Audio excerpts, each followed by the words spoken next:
Welcome to Cypher After Hours. I'm Brett Stewart, accompanied by my co-hosts, Emily and David. And we're going to continue the discussion today on the astral plane, lucid dreaming, astral projection. We just had a really wonderful discussion with Vincent Field about his work in the area. And we thought it would be fun and interesting just to go over some of our own personal thoughts, as well as some of our own personal experiences on this topic. There's a lot to explore. We've done a lot of remote viewing sessions on this, which I think we're going to talk about one of them in this After Hours episode. But I think a good place to begin would be the astral plane. And it's assumed that most people probably have a feeling for what this is, but I think there's a decent discussion to be had about what is precisely the astral plane. David, I know you had some thoughts to start us off. What do you think it is? So in the esoteric tradition, I've spoken about it before, there is this idea that reality is kind of like a stack of pancakes, where on the bottom we've got the physical reality that we're all familiar with, the normal five-sense reality, and then you go through all these pancakes until you get to the top where there is like an ineffable, divine, unknowable, undifferentiated thing. And in between those two extremes, there is a process of evolution and an increase in complexity. So when we talk about the astral plane, this is quite close to the bottom of our pancake stack. It's very close. If you leave physical reality with your awareness, you're almost immediately into the astral. One thing that I think we should clear up is that the astral plane isn't like one thing. It's not like going into a building and it's like, this is all the astral plane. It's much more like tuning a radio, right? This is a sliding scale of stuff that doesn't have clear boundaries where you're out of one thing and into another. So earlier on when we were talking to Vince, he mentioned this fact that it's like tuning a radio. It's a sliding scale with regard to the real-time zone, which is the phrase used to describe the bit of the astral plane that's so close to the physical that it looks the same. And interestingly, in that real-time zone, things are not exactly the same. People will recognize their home or their neighborhood, but they'll notice that furniture's moved or there's a lamp there that was never there before. There are these weird inconsistencies, and the thing is recognizable, it's broadly correct, but it's not quite the same, which is a really interesting phenomenon which links us into remote viewing and how all of this astral plane, mental plane stuff relates to remote viewing. So I have my own theory on this aspect. I think that with remote viewing, there might even be a distinction between the different types of remote viewing and what we're accessing. So when we're doing classical CRV or modalities where we're getting almost textual downloads, like just dumps of words and text, I don't necessarily think that's coming from the astral plane. That potentially is coming from more the mental plane or more of an abstract place. However, I think that when you're doing ERV, something different might be occurring. I think that with ERV, there's actually perhaps not quite astral projection, but disconnecting from your body with your consciousness physically going to the site. You're almost projecting just your conscious awareness. Do you have any thoughts on that, Brett? First of all, we really don't know. I think we're speculating here. So it's probably important to say that up front, is that until we have some sort of mechanistic way to measure what's really going on, all of this is going to be speculation. But it's speculation based in a lot of experience, and it's a best guess. It's a knowledgeable best guess. But I would agree with you, Emily, that it is something similar to that, where I don't think when I'm doing an ERV session, I am leaving my body, transporting myself across physical space, arriving somewhere like a boat showing up at a shore on a distant continent, and oh, hello, who's here? I don't think it's anything like that whatsoever. I think I'm not really going anywhere. There's the perception of going somewhere. There's the perception of seeming to move in space with target movements and intentions to go look on what's on the other side of that building. A way I like to imagine it for myself is I'm sitting inside of a sphere and reality is being painted on the inside of that sphere. And the images can change, but there's been no motion that's actually occurring. So I'm still stationary. It's the images that make it, it's like a virtual reality that is shifting based upon my attention. I totally agree with that idea of it being like virtual reality. I think I've said before, use the analogy of a computer graphics card. is at play when we're doing remote viewing and astral projection and related modalities. So at some level, there is some conceptual information which relates to our target or the experience that we're having. But then there is some part of our mind which is painting pictures that look like it. In my first ERV session, like my very first one I did, which went great, my target was a step well in India. And the step well, for anybody who hasn't seen it, these things are amazing. You should go look up images of them. It's like a pyramid shape cut into the ground with steps all the way up the side, and people would walk down to collect water so the water could rise and fall within this, depending on the rains, whatever. And it's a beautiful, incredible geometric thing. It's a brilliant remote viewing target. And I was just seeing tons and tons of step pyramids. And I also saw one of those Japanese temple archways. I forget what they're properly called. But again, very clear. I could recognize what it is. And I found when I got my feedback, there was this whole bunch of devotional architecture and kind of a temple complex that was carved into the rock in the ground adjacent to this thing. And it had very similar archways like that as well. So I was in a position where I could name things. The visuals were so good, I could name them. I didn't get that it was a stepwell. I was just saying it's the stepped pyramid thing with all these steps. There's steps everywhere. I don't know what's going on here. I'm surrounded by steps, which was fair enough. But these are all nouns. And if we're doing CRV, we try to avoid nouns. We call those AOL. But in ERV, the graphics are so good, if you like, that you can say, yeah, that's a temple archway. This is a pyramid. These are steps. You can name stuff, and because you're seeing it very clearly. But that doesn't mean that you are seeing literally. You're not seeing physically. It's not like having a camera at the target. It's like having an amazing video game inspired by the target. Yeah, it makes me wonder about if this is something like akin to a VR experience. Well, a VR headset is connected to a computer, and a computer program is running to feed those visual images into the headset so the person can have the experience. Similarly, I would stretch this out to the remote viewing experience or something like an ERV experience.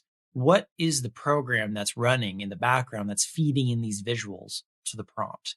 And I wonder if there's a little bit of a disconnect between that computer program that is creating images for the viewer and actual physical reality. It's like a close approximation, but what if it's not perfectly accurate because there is this seeming divide between what we would call the astral plane and physical reality. And I wonder if that trough or that gap kind of necessitates incompleteness, which is why there are these, the couch is angled the wrong way. The ceiling was colored blue for some reason in the astral projection, but it's obviously white in physical reality. Is it that there's this trough, this kind of gap, or is it that the VR headset that we're using, which is our own experience, that's where the inaccuracy lies, is that we only get 97% of the correct fidelity and the rest we're filling in with like a signal to noise ratio. I'm not sure where, but I've always thought about, I wonder where the disparity lies.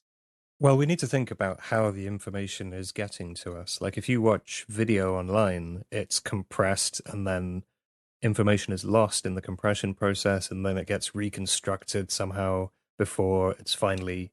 And obviously that compression is very good, but there is data loss. So in the occult law, there's talk of a universal language, which is talking about the language of consciousness, of spirit. So in remote viewing, for example, we could go read the mind of a person who doesn't speak the same language as us, where we share no language or like cultural touch points in common. Somebody would find it really hard to communicate with if we were both suddenly like teleported into an empty room and we didn't have anything we could point at, right? We would have very few symbols in common. But it's conjectured that there is a universal language of consciousness itself, which involves emotion. It's a language of feeling and symbol and emotion, which is what underlies thought. Now, that's a hypothesis. It's a very old one. I quite like it. But I think to take that to the analogy of video compression on the internet, right? That universal language that doesn't have words, that is the compressed video stream coming from Netflix, and then it hits us, and we have all of our experience of couches look like this, and trees look like that, and steps look like this, and pyramids look like that, and we try and put it back together as best we can, and that isn't a perfect rendition of the underlying data.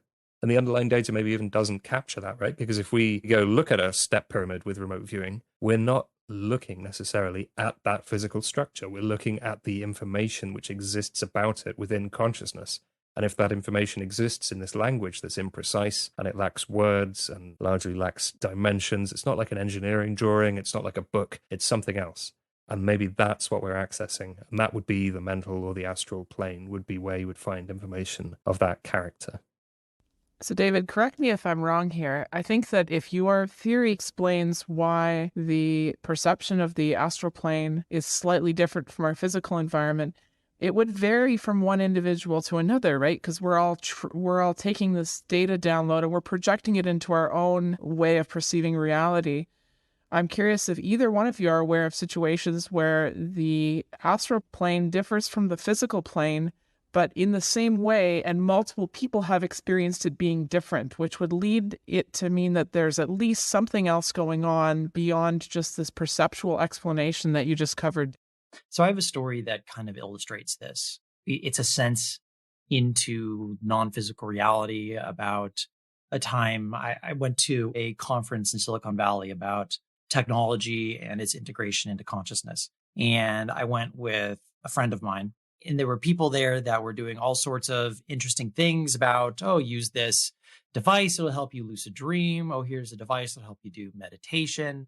This wasn't a hippie conference. I mean, these are academics who were here who were interested in the cross section between consciousness and technology. But they invited someone on stage that was going to lead everybody in meditation. And I don't know, there was maybe like 100, 150 people in the room, and they dimmed the lights and she started doing this. Here's a visual meditation. Let's see this thing, see these pictures, have this sensation. And I was just standing in the back of the room, and it kind of triggered my alarm bells a little bit for some reason from the very beginning. Like something feels a little off just energetically. And my intuition was saying, be on guard. Don't necessarily go into agreement with this. But I was curious, so I stayed in the room to just perceive what I could perceive. And what I began to see through my mind's eye, there was this mass behind the person on the stage, a figure of some kind. And I didn't see it like they were there in physical reality, but it was more of a sixth sense that there was something behind them. And then to my surprise, these long lines or tendrils began to extend off this mass as this person was speaking to the entire audience, move through the air and land right on top of everybody's head. And there were hundreds of these coming out, just land. It's like bloop, bloop, bloop, all on everyone's head. And obviously, as I began to perceive this, it wasn't physical. It was a completely non-physical experience of perception. I was like, absolutely not. That is not connecting to me. But I decided to still see where this would go. And nothing much after that I noticed occurred in my own perception. But my friend was actually sitting down when this was happening in the middle of the room. And when we were driving home from that conference in the car, I asked him, I said, hey, so you remember that time when the person did the group meditation visuals for everybody? I told him I had an experience that I saw something, but maybe you could tell me if you saw anything as well first before I front load you with what I perceived. And what he told me is that, yeah, it was a little weird because he said he was sitting in the audience, he was closing his eyes, doing the meditation, the guided meditation.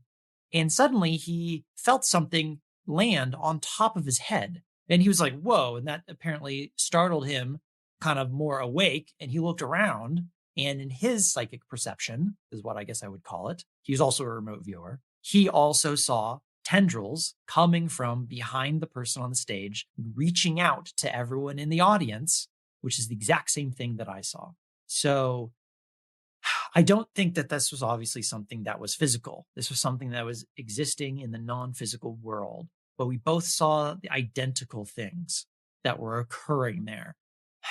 Maybe this isn't exactly answering your question, which is, well, why is it that some people see different things? And here's one where we're seeing the same thing.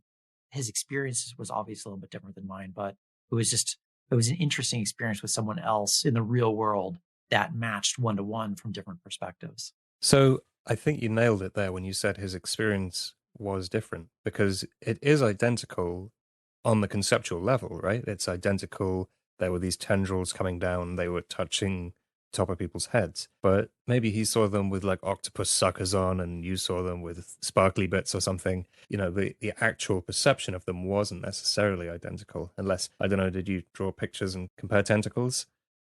No, we didn't do anything like that. But I would imagine that he did see it differently than I saw it, that the actual visual would have been different. But ultimately, what happened, the event was the same from two different vantage points. I think that's consistent with my theory, at least, that the conceptual data match perfectly, but the experiential data don't necessarily. It's also important to note that our experience of our five sense world is not the same across individuals, even in provable examples like people who are colorblind, people who have different abilities to sense sound and even have their senses mixed. So they experience sound as tastes and Synesthesia. synesthesia. That's right. So we already have examples of this in just our physical five sense world. Sort of makes sense that this would map onto the additional sense world as well, that we're all having a different experience, but it could be of the same actual things that are out there. Yeah, that's a really cool example of the fractal nature of reality, right? That we have this subjective interpretation of things that happens in the non-physical realm, and then it may be that that's what we perceive, right? It's just guesswork. The process of trying to perceive something more clearly or remember it more clearly is actually the process of making a less inaccurate guess as to what model describes that thing, which is a super interesting idea. I think what this boils down to that the exact details or the exact specifics are going to more often than not be imprecise to a degree. There's a margin of error in the data stream, whether it's a remote viewing data stream or even in your awake and aware walking around reality. There's even a margin of error of that experience. This is why testimony from individuals who saw an event occur is usually not very strong because people misremember all sorts of things. So memory even has an error rate in it. And so really we're just doing our best.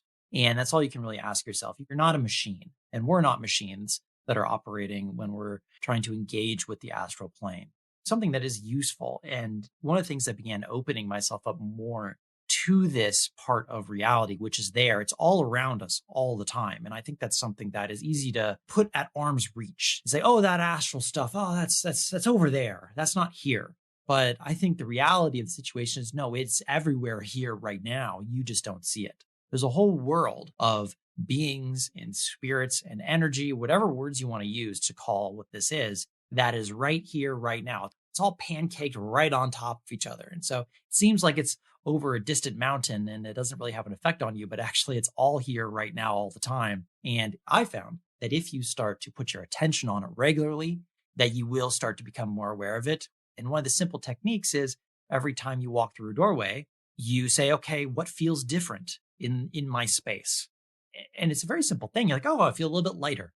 You move through the next hallway. You're like, oh, it's more warm in here. You move through the next hallway and you go, oh, there's like a pressure in here. And you do that regularly. You make a habit out of it. Suddenly you'll start actually becoming aware of things that are in your space when you are not putting your attention on it. And that can be a very useful thing when you're astral projecting, which is a bit different than the astral plane. It's actually when you intentionally move your awareness out into that space, because becoming aware of what's in it or things that follow you back. It's one of the questions we had for Vince. If he had any experience with that, it seems to be a pretty common phenomenon. So it's part of the doing due diligence almost, I feel. David, I know that you have done quite a bit of reading on the esoteric lore as it relates to the astral plane. You always have a wealth of knowledge for us and our audience on what do the esoteric writings say about these things, because we're obviously not the first to discuss them. Do you want to distill that down for our listeners? This is people's subjective experience that has been very often subsumed into particular traditions, which they have their own set of symbols. You know, like you might have magical traditions from medieval Europe. Those are full of Christian iconography and symbology and metaphor, right? Because that's the cultural context within which those systems were developed. And now you look at the 21st century where everything's super postmodern and we have chaos magic where they're throwing away all the things and just looking at results only and not putting any particular symbolic system on a pedestal, and indeed swapping and changing them, being a Hindu one week and a Buddhist the next week and a Thelemite the next, which I don't know, some people agree with that, some people disagree with it, but the symbolic foundation to these systems, while arbitrary, is always going to affect everything in them. So one book about the astral plane, which is a real page turner, but is what in the magical side of things you'd call UPG, or unverified personal gnosis, is The Astral Plane and Its Inhabitants by Charles Leadbeater, who's one of the influential early theosophists. And that goes into insane amounts of detail about everything is broken down into multiples of 7 times 7 times 7 times 7 different planes of things, because apparently everything has to rhyme with the number 7 if you're Charles Leadbeater. And it paints a nice picture, but is this actually what's going on? Or how much of this is just a huge symbolic system built on top of a experience which is fundamentally not knowable or not describable? These are all attempts to describe it. In the Thelema Crowley system, there's a nice exercise called Rising Through the Planes, which I think instead of reading books, that would be a good one people could do, where you spend a bunch of time creating for yourself an astral double, not an astral body, more like a kind of robot that you can send out into the astral plane, and you see through its eyes, you move its arms and legs about, but you're very clear it's not you. So it's kind of like sending an unmanned submersible into the mix, so you're safe. And you spend some time building this thing and controlling it and learning how to see through its eyes. And then you go up with it. You just go up and up and up. And the instructions are, if you see any weird demons, you ignore the hell out of them and you keep going up. And then if you see this, you ignore the hell out of that. You just keep going up and up until you get to the kind of divine, ineffable stuff where you have some kind of knowing or realization. And then you very carefully come all the way down again and get back into your body and tie up all the loose ends, which I think that's a better idea. You should do that. Don't read a bunch of books. Go and experience it for yourself, because then that's going to resonate with your own feelings, your own inner set of symbols, and how your mind constructs meaning. One person might see a snake and it symbolizes Kundalini, and one person might see a snake and they are terrified of snakes and it is just a horrible monster to them, right? So one person's pancake is not another's. I think this segues interestingly into another topic that we discussed with Vincent in the main show, which was him perceiving extraterrestrials or quote unquote spirit beings, whatever they might be. And as you were saying, it's like, oh, well, as you go up through the planes, if you see a demon, ignore it, keep going, and don't engage, just have a don't engage policy. And as far as someone having experience in the astral plane while projecting, who's to say that it's what the thing actually looks like? Let's say you see a non-physical being and, oh, it presents itself, I see a gray alien. Or, oh, I see another one, it presents itself like an insect. Or, oh, I see another one, it's presenting itself to me like a snake. I mean, we're not talking about physical reality. The shape that something takes does not necessitate that that's actually what it is. It's just a pattern of information. It's energy. That is, either your system is interpreting it to look that way, or the thing itself is trying to get you to interpret it that way. But is it really that thing? No, it's just energy. And so an experience I've had in the past is when I've perceived something in that state, maybe it comes like, oh, it's this great angel that has voluminous wings and bright color. And it says, I am a messenger from on high. And I've had a couple of these, and I know others have as well, probably. And then once I start kind of digging into the roots, well, what are you about? What are you trying to achieve here? What have you achieved here? And I start asking it kind of grounded questions to figure out where it's from. And it's not in alignment with what it's trying to communicate to me. It actually changes what it looks like very quickly. And suddenly it's this, it looks like a demon now. And it's like, I wonder if that's what in ancient religious texts they were trying to write is that it's the false messenger or the false prophet type of archetype that exists. Is don't trust everything you believe visually in this space. because it's only energy. It can present itself however it wants. You have to be the discerning aspect. You have to be the one that investigates it. And this is why anything you perceive from another non-physical being, I think you have to use a great degree of skepticism with, because they're operating in a different reality, so to speak, than we are right now. That's funny you mentioned that with entities. Have you guys seen the movie Through a Scanner Darkly? That's the Philip K. Dick book with the rotoscoping effect where everything's all like mangled up because the plot is nobody can recognize anybody else because they have this technology, and the cop ends up, oh, I don't want to spoil it. Anyway, but I had an entity a few times where you go, I know that's not your real form. Show me your true form. And then it'll be something else. And he'll say, I don't believe you. And you do that a few times, and eventually it ends up this kind of, it can't take a form. It's just trying to, it's like the Bogart scene in Harry Potter. It's so funny. So I have a point about symbolic form and stuff, going back to what we were talking about before with the universal language and people's symbol systems.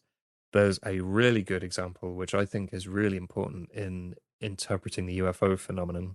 And it's an example of people perceiving the same thing in a non-physical modality. Yeah, I'm a big believer that a vast majority, not necessarily all, because you can't just say all, but a vast majority of extraterrestrial sightings, abductions, all that kind of stuff is occurring at the non-physical layer. And it just makes perfect sense. And so what this means is that if you are seeing something like this, it may be that you're perceiving what it wants you to see of itself. Is that if you're a being that's a spiritual being that has an agenda, and it's trying to scare you, or it's trying to gain your trust, or it's trying to, who knows, whatever it is, and it doesn't have physical form, but us as humans constantly are operating on what things look like as physical reality, things that have physical form, it's going to use that to its advantage, knowing that you're primarily a visual being having a visual experience. But it's more, I think, Emily, you had something in this regard, where if you could just imagine it more like the movie The Matrix, if you could see the code in real time, it's no longer there's three agents down at the end of the hall. You're actually seeing the code, which is just the energy itself. That's more true to the reality than what you're perceiving visually. I did want to say, Brett, that just to expand on what we talked about in the main show, with respect to physical versus non-physical abductions, I think in the category of things that are like physical abductions, you have the classic Betty and Barney Hill case. You have the Travis Walton case, where there are eyewitnesses. The person physically disappeared and then came back later and then reported all these experiences. I do think that there are physical abductions that occur based on the evidence that I've seen. I think probably you're also right in that the vast majority of the abduction phenomena, especially the ones that involve things like paralysis, sleep paralysis, other beings in your bedroom at night while you're sleeping, things that seem like reality but not quite like reality, I think all of that stuff is non-physical. And that's I think the vast majority of experiences that people report. Yeah, I think that I wouldn't be surprised if a lot of those experiences are taking place in the real time zone. It's the just one step removed. It looks like your room, but it's not your room. It's in the astral plane. It's your room in the astral plane, and that's where these things are showing up. And you're just outside of conscious awareness, that you're projecting into that it feels like you still are in your room, and that something's grabbing you or talking to you or interacting or whatever it may be. I'm not saying every instance, but I feel like that's a lot of them, because it's, to be honest, it's a lot easier from an ease perspective to work on that energetic level, the astral level, than to have a physical ship. I'm not saying they don't exist, but to have a physical ship for all these people having experiences. So another thing that's related to the astral plane and astral projection is lucid dreaming. And we didn't spend a lot of time discussing that with Vincent, but I know, Emily, you have gone down that road and you spent a lot of time researching it, experimenting with it. What are your thoughts on the lucid dreaming aspect of this phenomena as opposed to the actual projecting aspect? Yeah, I think the example you gave earlier, and most people have seen this movie, The Matrix. So there is a metaphoric reference point for us. The way I like to think about it is that lucid dreaming is a little bit like the dojo or the martial arts practice center where Neo and Morpheus were training. It's a mental, I think they called it the construct or the mental construct space. But that's very similar to what I think of as the lucid dreaming space, whereas the astral plane and projecting into the astral plane would be very much like going into the matrix. I think that's a good way of thinking about it. It's probably not perfect in terms of an analogy, but it's a useful way or a useful metaphor for conceiving of these things. I personally have had a lot of lucid dreaming experiences, much more when I was younger. For a period of time in my life, I didn't have them hardly at all. And recently I've been trying to induce lucid dreaming experiences much more. Incidentally, Vincent has many chapters and dedicates a lot of time in his book to talking about how to achieve lucid dreaming. He actually recommends starting with astral projection first. Interestingly enough, it seems a bit counterintuitive to some, but he says if you are good at astral projecting, it's going to help with your lucid dreaming as well.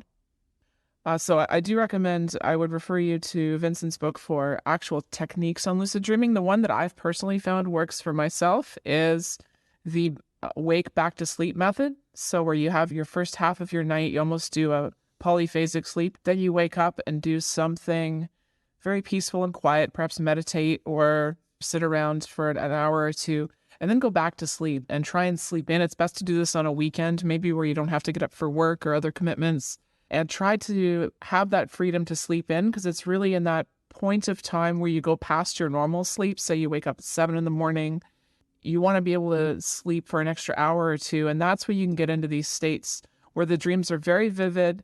And I don't think of lucid dreaming as an on-off switch. It's sort of like you can achieve different states of lucidity. And I've had the most luck in getting to sort of very close to fully lucid states with that methodology. Yeah, when I've lucid dreamed, it's so different than when I'm doing astral projection, because the fidelity or the clarity that you can achieve in a lucid dream is what I would classify as beyond real. It's like super real. It's so crisp and the colors are so vibrant that whatever you put your attention on, it's like all your senses are amplified even higher than what they are in waking life. It's a really interesting experience that I've had because I'm a remote viewer. I like putting my attention and saying, oh, what is this experience like? What are the textures like? What are the colors? What are the sounds? And when I do that in a lucid dream, everything just gets magnified, almost like I'm having a DMT trip or something like that, where everything just gets super turned up. The volume goes higher on all my senses. And it's interesting because I've heard other gurus or those in the ancient practices, they would say that, well, this waking life is actually the dream life. It's less real than what exists when you're dreaming or what's achievable when you're dreaming. Most people usually can barely remember their dreams, but the lucid dream state and where you can use that as a jump off point from, because I think there's a difference between just having a lucid local dream. So you stay local to your own mind and your own construct. Like you said, Emily, it's like in the Matrix, you're practicing your Kung Fu. But I think from the lucid dream state, you can actually exit that local space into the astral space and have a very different kind of experience than from you're going from being awake, resting your body, projecting from that state. It's almost like you have a much higher fidelity version of astral world when you're coming from the lucid dream, exiting into the astral. So I think they go to a similar place, but it's just what kind of vehicle are you using to get there? I've had an experience like that, which actually wasn't lucid, but I would say was astral, which was, at the face of it, a bad dream, but the perceptual experience of it was completely different from a dream. All the edges were super sharp, the light was very sparkly, all the colors were like 110%, everything was unbelievably clear. And the content of it was quite dreamlike, but it was a completely different experience from any other dream. And I just wanted to add, Emily, what you were saying about in the morning there. Is that the hypnopompic when you're waking up? Is it hypnagogic when you go to sleep and hypnopompic in the morning, I think?